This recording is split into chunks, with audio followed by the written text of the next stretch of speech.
시쿵 시즌4는 시의 테마로 여러분을 찾아갑니다. 문학으로 삶을 논하고 문학으로 세상을 읽는 김은자 시인입니다.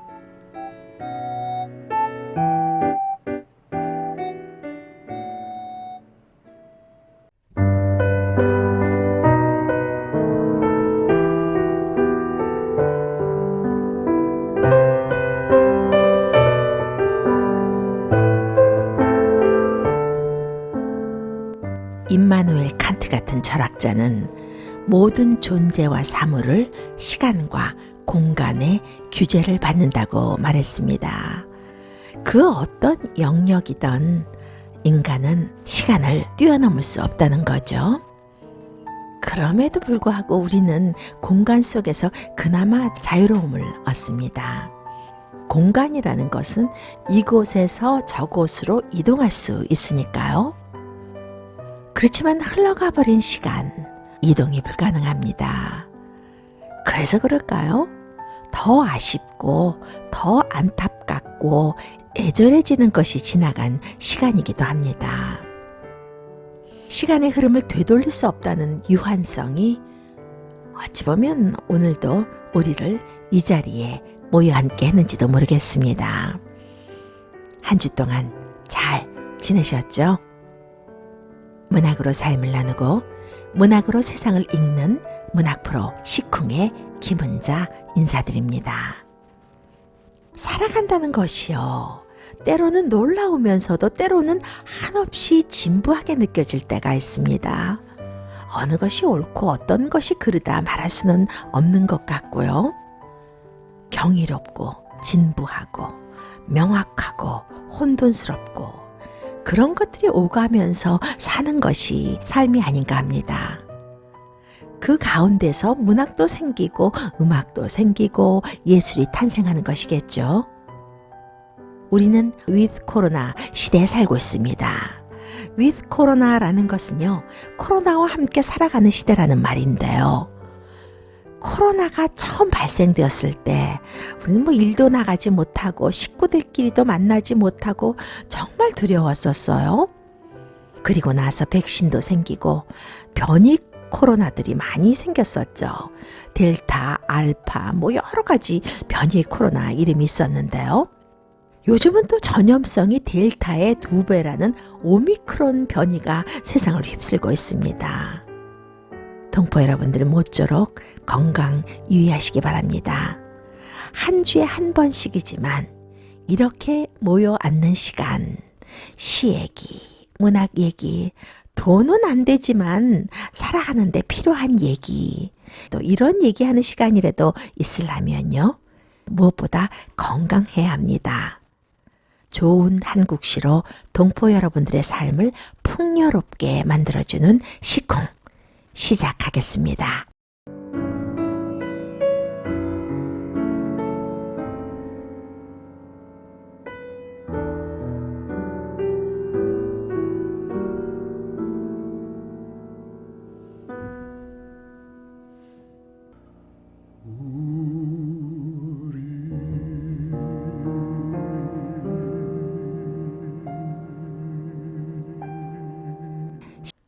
문학으로 삶을 나누고 좋은 한국시로 세상을 읽는 시쿵 시즌4는 테마로 여러분들을 찾아가고 있습니다. 이번 달은 시간에 관한 주제들의 시들을 여러분들에게 소개하고 또 해설을 곁들여 드리고 있는데요. 시간이라는 주제, 참 흥미롭고 무한한 주제입니다. 시간에 관한 질문을 던지면요, 무엇이든지 누구든지 철학적이 되는 것 같아요.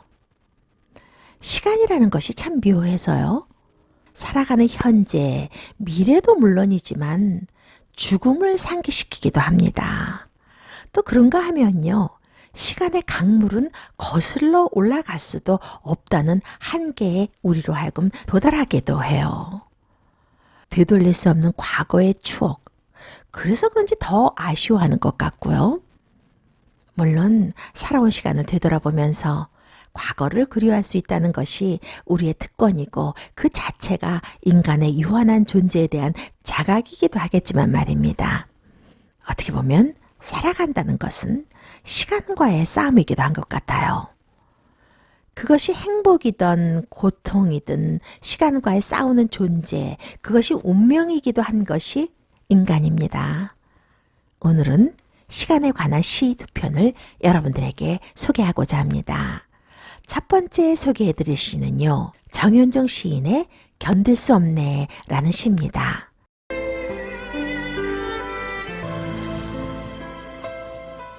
시간의 흐름에 마모되는 존재들을 민감하게 발견해내면서 참 고요한 눈으로 바라본 시입니다.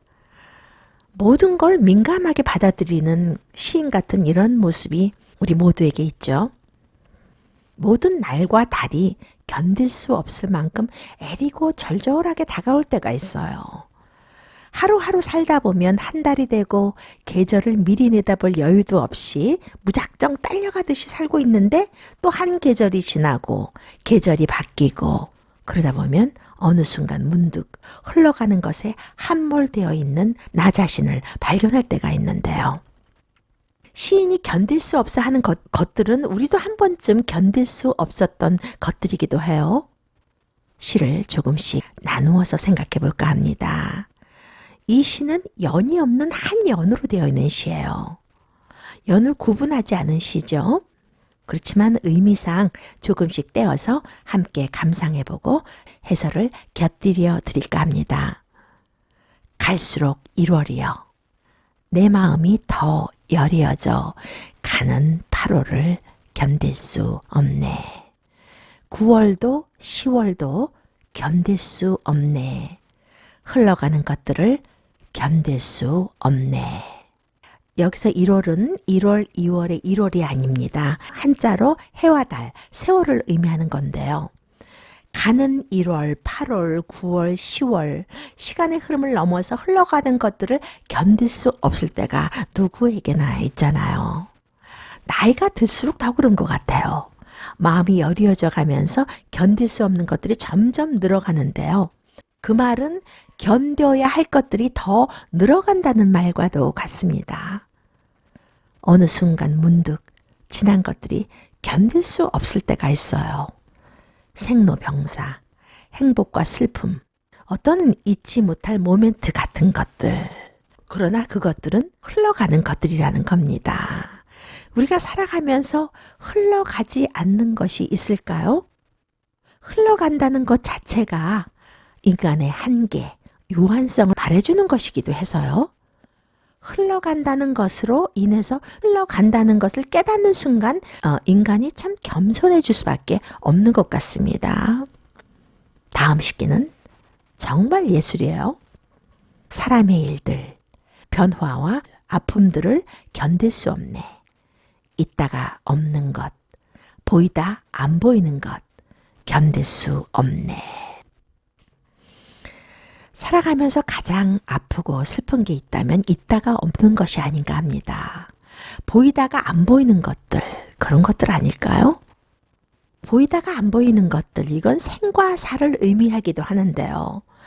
주변에 그 모든 것들을 듣고 보고 겪는 일이 날마다 달마다 생기는 게 또 우리 일상의 일이기도 하잖아요. 그렇지만 늘 곁에 있던 사람이 옆에 없다는 변화, 그 아픔, 그것이 사람의 일이기도 하지만 믿었던 것들이 나를 떠난 것들, 그건 정말 견딜 수 없는 일입니다.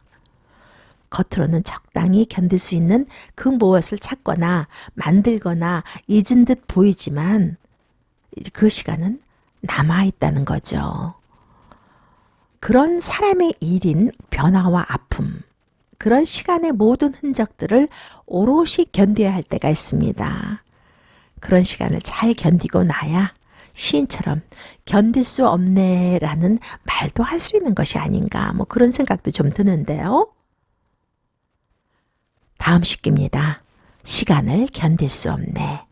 시간의 모든 흔적들, 그림자들, 모든 흔적은 상흔이니 흐르고 변하는 것들이요. 아프고 아픈 것들이요. 결국 우리가 견딜 수 없었던 건 시간이었네요. 시인은 시간을 견딜 수 없다라고 노래하고 있습니다. 시간의 모든 흔적들, 그림자들, 그로 인해서 느꼈던 생사화복, 흐르고 변하는 것, 그런 것들을 정현정 시인의 견딜 수 없네 이 시에서는 상흔이라고 명명하고 있습니다. 그렇죠. 없다가 없는 것, 보이다가 보이지 않는 것, 흐르고 변하는 것, 그 모든 것이 상처 자국입니다. 그럴 땐 오히려 고통을 피하려는 부질없는 노력보다 가혹한 현실을 직시하는 게 치유가 될 때가 있어요. 상처받지 않은 것처럼 아무렇지도 않은 듯 말입니다. 소설가 박완서 씨는요, 남편과 아들을 석 달 사이에 떠나보내었던 운명에 처했던 적이 있었습니다. 그때 그 참혹한 현실의 아픔을 어떻게 극복했냐고 하는 기자들의 물음에 그는 이렇게 대답했어요. 고통은 극복하는 게 아니라 그냥 견디는 것입니다. 그런 것 같아요. 그래도 박완서 씨는 고통을 작품으로 승화하는 소설가였지만 보통 사람들은 어떻게 해야 될까요? 여기저기 고장난 삶을 포기하지 않는 것 그 자체가 큰 성취가 아닐까 합니다. 이 시는 아쉽고 흘러가는 시간을 옆에 있다 보이다 안 보이는 것들을 아쉽고 적막한 심사로 탐사하면서도 결코 감상적인 어조에 빠지지 않았다는데 큰 의미가 있는 시입니다. 적막한 애수가 느껴지지만 생의 깊이가 단단히 느껴지는 시입니다. 시이기도 합니다. 이 시를 쓴 정현종 시인은요, 1939년 서울에서 출생했습니다. 1965년 현대문학으로 등단했고요. 시집으로는 사물의 꿈, 견딜 수 없네 등 여러 편이 있습니다. 그 외에 시선집, 산문집도 여러 편이 있고요. 현대문학상, 미당문학상, 만해 문예대상 등을 수상했습니다. 정현종 시인의 견딜 수 없네 라는 시처럼 시간을 견딜 수 없음으로 표현한 시가 있는가 하면요. 지금 내가 선 이 시간, 오늘 하루, 그것을 생애 가장 소중한 시간으로 바라본 시가 있습니다. 나태주 시인의 선물이라는 시인데요. 낭송 듣고 이야기 이어가도록 하겠습니다.